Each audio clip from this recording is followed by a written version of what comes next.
欢迎来到 Agent 创世纪。本期解读来自 EPFL 与 UCL 的研究成果，它旨在破解大脑计算的双面谜题。研究者开发了一套全新的数学框架，用于统一微观回路与宏观种群动态。微观尺度聚焦神经元的高保真几何互联，宏观尺度则呈现为低维平滑的流行轨迹。通过数学上的回路与流行耦合，该框架成功整合了结构精度与动态行为，为跨尺度研究提供了关键桥梁。这种跨尺度的整合源于神经科学长期存在的认知鸿沟。数十年来，领域内的研究一直沿着两条平行轨道运行。研究者既能精准观测单个神经元的微观特征，也能记录数以万计神经元的群体动态。然而，宏观的计算表现与微观的物理连接似乎截然不同。这种机制与描述之间的脱节，正是当前神经科学面临的巨大挑战。首先来看微观维度的视角，神经元被视为高度个体化的单元，负责编码特定的环境特征。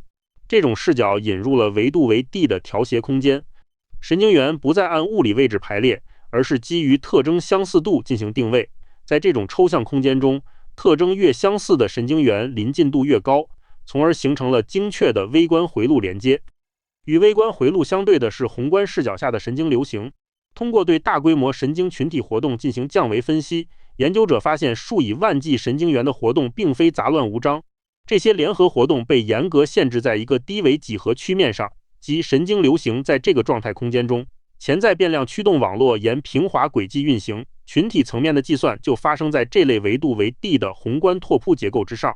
将这两种视角放在一起对比，冲突变得十分明显。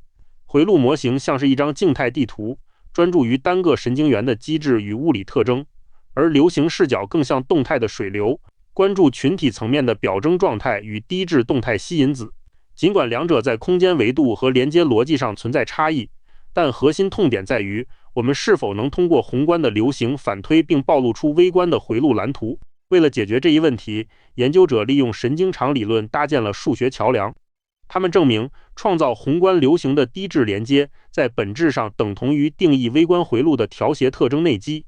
核心公式 Wij 建立了从调谐空间到连接矩阵的直接映射。这一发现不仅将经典回路模型与现代低质递归神经网络融为一体，还为解析大脑的跨尺度连接提供了严谨的理论支撑。这个抽象公式具有深远的生物学意义，它与经典的赫布学习法则完美契合。公式中的两个分量分别代表了突触后神经元形成树突集的概率，以及突触前神经元形成突触小节的概率。当神经元经历相似的外部刺激时，网络会像自然生长般自动构建出复杂的内基矩阵。这意味着生物物理机制能自然地转化为该数学框架下的连接结构。尽管微观与宏观在数学上能够统一，研究者却发现了一个意料之外的维度不匹配现象。调谐空间的维度 D 与神经流行的维度 D 并不总是完全一致。事实证明，极其相似的宏观群体动态可能源自截然不同的微观回路结构。这意味着宏观行为无法唯一对应微观规则，给神经科学的数据分析带来了巨大的潜在陷阱。为了证明这种维度不匹配，研究者展示了一个极端案例。在微观层面，神经元仅对单一特征敏感，其调谐空间维度 D 等于1。但在宏观层面，这些神经元通过复杂的相互作用，竟然创造出了一个二维的计算决策空间 D 等于2。这一证据清晰揭示了简单的微观规则完全可以演化成更高维度的宏观动力学流场。更极端的例子是殊途同归的极限环动态。研究发现，一个一维环状微观模型与一个二维平面微观模型竟然可以产生完全一致的宏观种群动态。这意味着，如果观测者仅盯着宏观流行看，将无法分辨出底层的真实回路究竟是什么样子。这种多对一的映射关系进一步模糊了微观结构与宏观表象之间的界限。既然维度无法对应，那么决定流行形状的关键因素是什么？研究指出，核心在于底层微观回路的对称性。无论是平移还是翻转，连接结构的这些几何对称规则都会被集体动态完美继承。因此，只要不同形状 S 的回路具备相同的对称性，它们就能在宏观层面投射出完全相同的流行阴影。这解释了为什么不同微观机制能产生相似的行为。神经元的抑制性往往会引发维度错觉。研究表明，看似高维的二维平面模型，本质上可能只是叠加了生物噪声的一维圆环。这种抑制性虽然在微观上扩大了调谐空间的维度，却并未改变宏观的计算逻辑。这说明，即便大脑生理结构充满混乱，其底层的数学框架依然具有极强的韧性。面对这些带有欺骗性的宏观流行，研究者提出了一个严峻的挑战：如果宏观动态无法直接反映底层的河床结构，我们该如何从真实的大脑记录中提取真正的回路拓扑？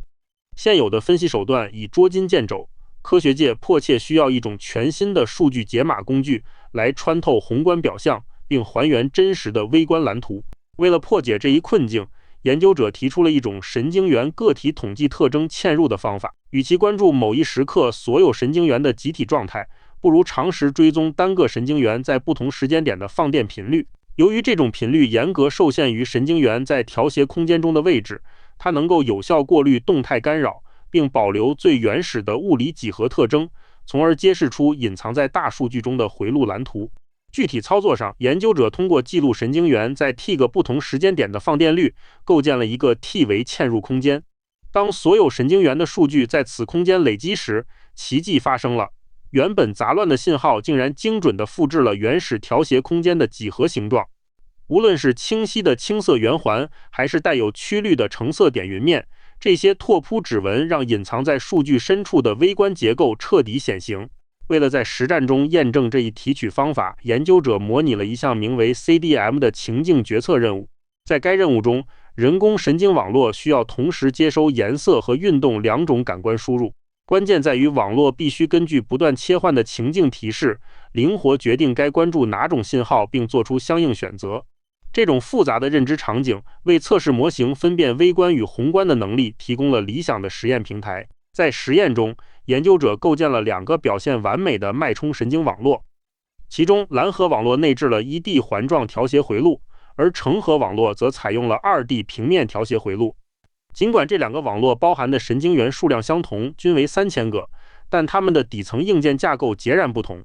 然而，它们都经过完美训练，能够解决完全相同的 CDM 任务。这2个网络在宏观层面表现出惊人的一致性，无论是降维后的群体动态轨迹，还是随时间变化的决策响应曲线，蓝核与橙核网络的观测数据几乎完全重合。这意味着，仅凭传统的流行分析或行为观测，我们根本无法区分这2个底层结构迥异的网络。这种不可区分性证明了传统方法的局限。为了揭开伪装，研究者采用了一种极其简洁的方案。他们没有修改任何代码，仅仅提取了各神经元在3个时间窗口内的平均 Z-score 活动。通过这种方式，隐藏在复杂电生理噪音下的真实结构立刻显现。原本被遮蔽的 3D 圆环与扁平圆盘点云清晰可辨，成功将宏观一致的网络从物理层面剥离开来。为了从数学上证实这些视觉发现，研究者利用持久同调算法对点云进行了多尺度扫描。在拓扑数据分析中，持久性条形码提供了决定性的铁证。结果显示，蓝色网络在 H1 通道拥有一条显著的长线，确凿地判定其为一维环结构，而橙色网络则完全不具备该特征。至此，对网络真实维度的逆向工程宣告彻底成功。这一研究确立了贯通微观与宏观的新范式。基于该框架，我们不再需要在单个神经元机制与群体降维动态之间做出妥协。通过对同一组大规模神经记录进行并行分析，研究者可以同时剥离出大脑的软件算法与硬件架构。紫色路径揭示了计算过程，而青色路径则还原了回路蓝图，实现了对大脑功能的全面解读。展望未来，这一框架将助力我们在真实的大脑中破译更复杂的回路架构。研究者正致力于整合随机连接与兴奋、意志平衡等生理特征，以直面生物组织的混沌本色。通过这一数学桥梁，未来的活体脑记录分析能将混乱的生物噪音转化为优雅的几何原理。宏观的曼妙流行终归源于微观的精巧连接。这一跨尺度的洞察才刚刚开启。